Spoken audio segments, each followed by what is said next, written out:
Hi, it's Carrie Rhodes here. Welcome back to the Trinity Stamps YouTube channel. In today's video, I am making a shaker card using the brand new Oval Foliage frame.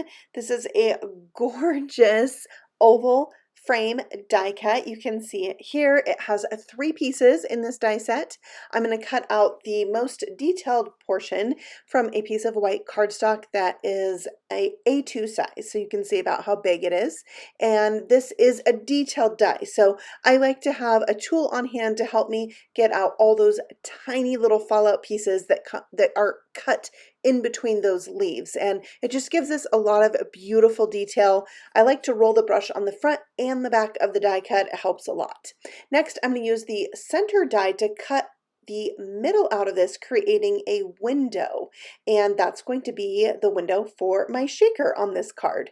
Next, I am going to use just the outermost or largest die and die cut that from this light green cardstock, and that's going to give me a frame to go around and under my leafy oval.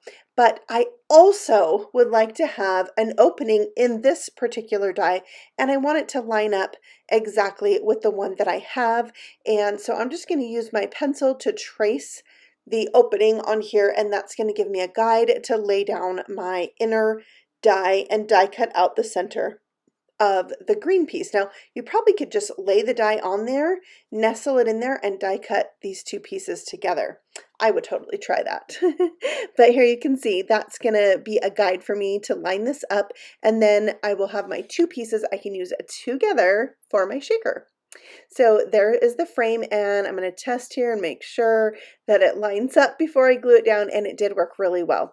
So I can go ahead and add the glue to that and stick it in place. And you just want to be careful putting tiny dots of glue on this so that it doesn't seep through to the front. And then we'll have a gorgeous frame. And with the dies being separate, and you're able to create a mat for this, cut the center out or not, it gives you a lot of options. So I think this is a really versatile die set. Okay, I just fussy cut out an oval that's going to fit behind this frame, and I'm going to glue it in place. So this is going to not show, so it doesn't matter if I fussy cut this or cut it with a die. It's going to work, and no one will ever see it. All right, so now that that's dry and I have a window covering my opening, I need to go around that with some foam tape. This is going to raise it up off my card, and it's going to allow space for my shaker elements to move around. So I just went around in a circle with this I think it's 5mm wide foam tape, and then I'm going to use some confetti sequin mix that I got as a free gift once. I've had it for a long time, and then I put some seed beads in there as well. I like mixing. I like this has like stars and sequins and all different sizes and colors. I just thought it was really fun, and I'm glad I finally used this little free gift I had on hand. But also, if you like those flat back confetti pieces, Trinity has a bunch in different colors, so I'll be sure to link some of those for you below. And there you can hear my shaker, my favorite part. And now we just need to make a card to put this on. So I have a 5x7 card here, and I cut out a piece of patterned paper. This paper right here was from a previously released Summer Blooms kit by Trinity Stamps. I happen to have a lot of it in my stash, so I decided to use this green polka dot pattern here. I thought it went pretty well with the green cardstock I already had. So I'm going to just take my frame and glue it right in the center of that card. For my sentiment, I pulled out the Pretty Wonderful stamp set. You can see it has a really gorgeous vase of flowers, but then also 3 different sentiments that you can mix and match because the dies cut each of the words out individually. So I die cut and used Hello Wonderful Friend for mine, glued that right on top of my shaker window. Speaking of summer blooms, this is a summer bloom stamp set that came in the previously released kit, but Trinity Stamps has recently released this stamp set to be purchased individually, and I'm so glad because it's one of my most favorites. Here you can see the Copic markers I'm going to use to color out my flower, and I'm going to show you just how I do that.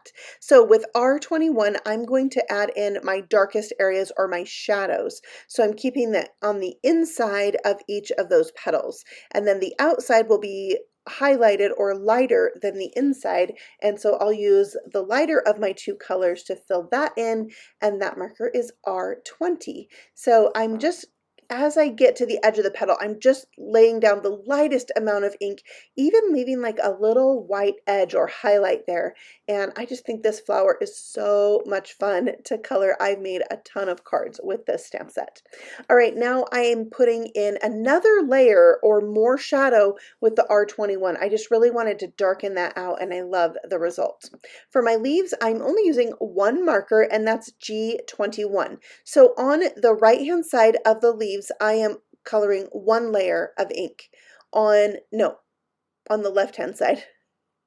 On the right-hand side, I am doing more layers of ink to make it a little bit darker. And you can see what it looks like there where I only used one marker. It's really handy to be able to add layers and darken it if you only have one color that maybe you don't have others that like go with it. So try that out. I die cut those out, and now I'm going to mount them onto my card so they kind of are framing my frame. Yeah. So I'll glue those down, and then I'm going to add a little bit more embellishment. Can you have too much embellishment? Maybe you could, but I love all the embellishments that Trinity has in the shop, so I'm definitely going to be using some.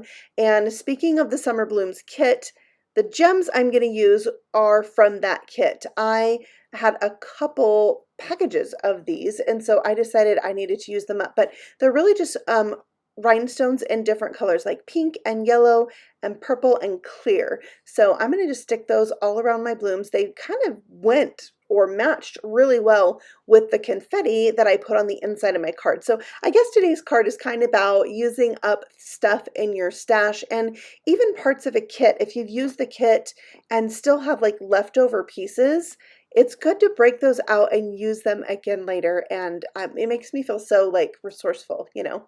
So I'm finishing that up with the embellishments. You can see I've got my pickup tool and my tidy tray, which makes doing embellishments so nice because that end allows me very easily to pick up my gems and stick them down where I want them. And the tidy tray has a funnel at the end. I can pour them right back into my little container, and I do embellishments so much. I find these tools very helpful. So there is my completed Hello Friend shaker card. I love this frame for shakers, and I think I'm going to make some more because it's so beautiful, and because it's just leaves, you can really get a lot of different looks or styles with this one die, besides the versatility of being able to cut out the middle or leave the middle, frame it, not frame it. It's pretty cool.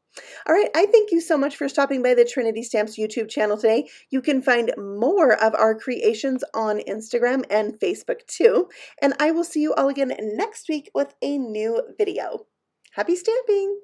Bye!